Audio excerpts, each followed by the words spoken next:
And Damion is from Virginia Tech, and he's in Public Relations and Communication and Diversity. And his paper is titled Bricks, Sticks, Fire, and Protest, From Simmering Crisis to Disgruntled Public's Eruption. So in your paper, you talked about the unique history of Cincinnati that led up to the 2001 riots here. What are some of the aspects that made Cincinnati unique compared to other cities? Its geographical location made it very interesting in a time in U.S. history.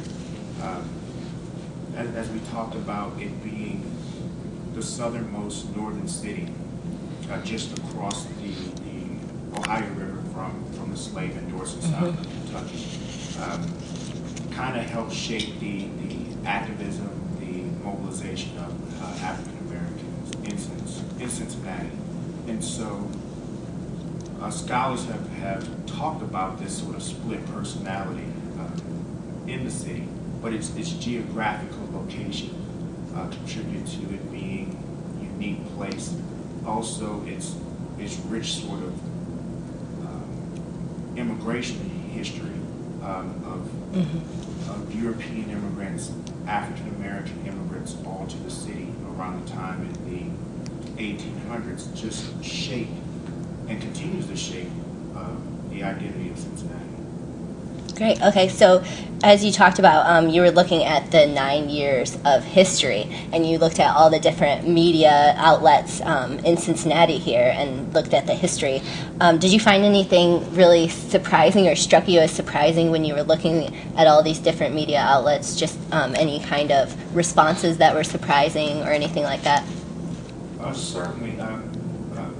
When we study media, as we discussed earlier, the way you categorize or frame something is paramount. So even you look at debates, if an article is written in the context of pro-life as opposed to pro-choice, just the title will shape how the article is written, how the article is portrayed.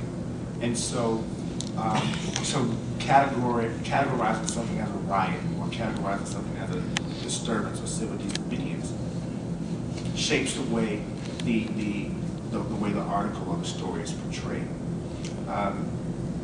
What was very interesting about what I was studying is that how the story is positioned or framed truly matters, because some people's interaction or experience with inner cities is only what they read, only what they see.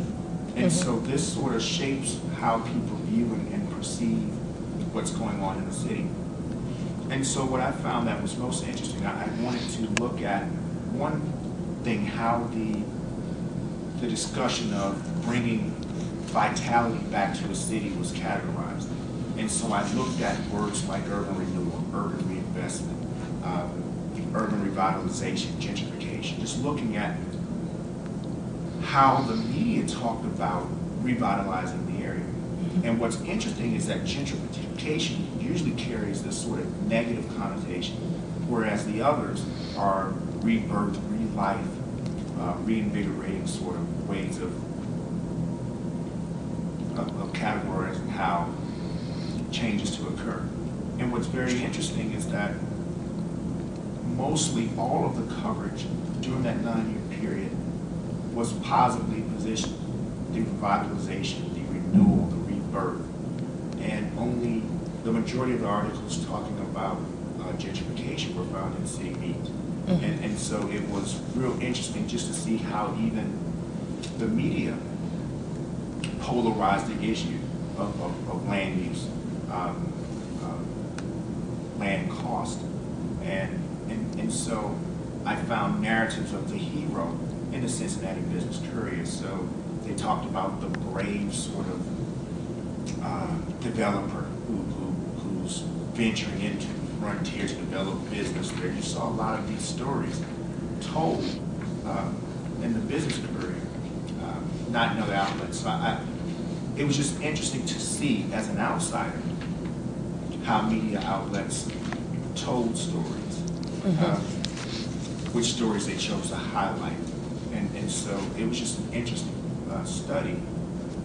And then to come and see the city it's what made it all. Solidified that? Yes.